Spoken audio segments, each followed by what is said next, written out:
Alright, hey guys, today the topic of interest is success principle number 3, which is start at the destination. So when I say start at the destination, what do I mean by this? What I'm talking about is us getting to the point that we believe we have the thing that we want already. We believe we've already achieved the thing and we've already arrived at the destination, even if evidence around us doesn't support us. So a lot of us are striving for goals, personal change, achievement, all that kind of thing, and there's nothing wrong with that. But we often label ourselves in a way that's really disempowering, and then we disguise it as humility. So we say it's so humble, right? But that's not the reality. It's really disempowering. So let me give you an example. So oftentimes when people ask you like, what do you do, or what are your goals or your dreams, we often say things like this. We say things like, I am an aspiring artist, or I am an upcoming musician, I am a upcoming architect, or I am going to be happy, I am going to be, successful, I am going to be this, right? In and of itself, those statements don't sound bad. They sound like somebody's, achieving more, they're striving for more, they're so humble, so noble, but it's very disempowering because of this. Like in the last video when I talked about success principle number 2, I talked about how there's no such thing as the past or the future. The only thing that exists is the present, this very moment. So for you to say that you're an aspiring something or you're an upcoming something is to say that you haven't quite made it yet, and is to say that you're going to make it or you're going to arrive at the destination that you want to in the future, right? But we've just established the future doesn't exist. The only thing that exists is right now in the present. So you have to ask yourself, when are you going to arrive? When are you going to arrive at your destination? When are you going to become the thing that you want to become? Because the only time for you to become the thing that you want to become is right now, right? Because even when the future comes, it's going to be the present, right? That's the only thing that exists right now. And we often wait for ourselves to arrive at the destination first before we say that we are the thing that we want to be. But you have to work backwards. And that's how the successful people do it.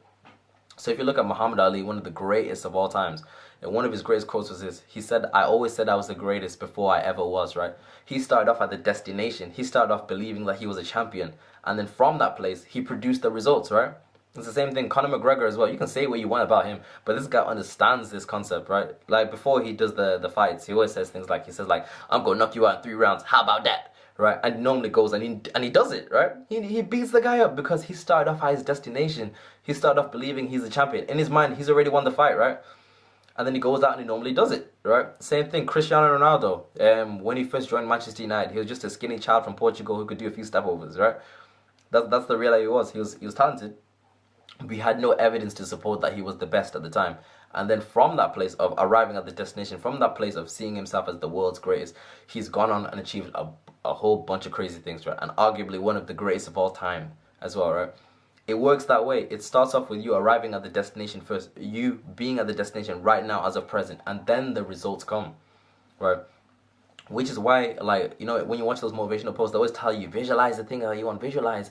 The reason you do visualization is because it's training your brain and teaching you to believe that you have the thing already. It's giving you the sensations of feeling that you own that success right now. And from that place, it changes your self-concept and the beliefs you have of yourself. And then you're able to go out and produce that result. It's like a millionaire, right? A millionaire is a millionaire way before he makes that first £1,000,000, right? It's from his self-concept, from him believing that he is one, that he produces the results, right? That's how it works.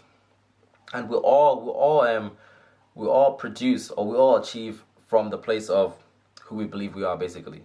So all the results you achieve, all the things that you're producing are a result of what you are. But you have to understand, you have to believe that you're the thing first, because there's a lag time and then it comes, right? So this is how it works. So you have to understand your brain is like a cybernetic tool. So when I say cybernetic tool, what do I mean by this?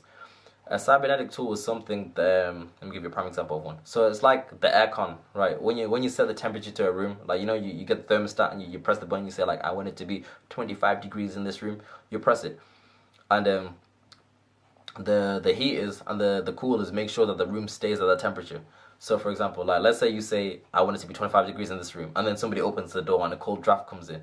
Like, temporarily the room temperature may drop to like 23 degrees, right? But the thermostat will recognize this and it'll be like, oh no, it's getting a little bit cold in here. So it'll turn the heaters on to increase the temperature by that 2 degrees. And then when it's back to 25 degrees, bam, we all good again, right? It's all good, it's gravy. And the same thing, if it gets too warm, like maybe someone turns on a radiator and the temperature goes up to 30 degrees in the room, right? The thermostat will register this, and then it will cause the coolers to blow the cold air in to bring the temperature back to 25 degrees, right? And that's how your brain works, right? It works in the same way. That's how your self-concept works, right? You can never achieve more than what you believe you are, Right. So when I'm talking about you saying, when you're saying that, I'm going to be this, I'm going to be this, what you're really saying is that you haven't quite made it yet, right?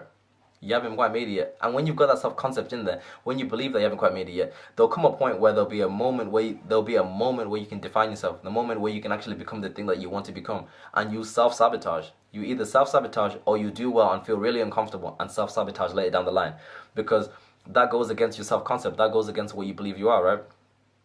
It's like you being being 25 degrees room temperature, but you want to be 30 degrees, right?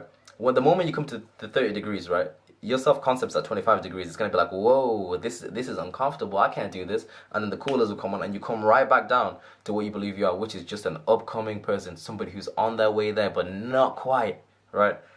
And that's how it works. So you need to get to the point where you believe you are the thing right now, right?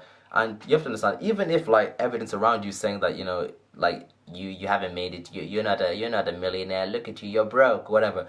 You don't pay attention to the outside, right? You pay attention to what's inside, because when you believe it, the results will come. There's a lag time. Understand? There's a lag time, right? But if you stick at it long enough, it'll come. It'll come. So that's what success principle number 3 is. Start with the destination, right? When you start with the destination, everything around you will change first. It starts with you, right? You change first, and then the reflection in the mirror changes, right? So that's success principle number 3. I hope that's made sense, guys. If you like my videos, please like, share, subscribe. I'm done. Goodbye.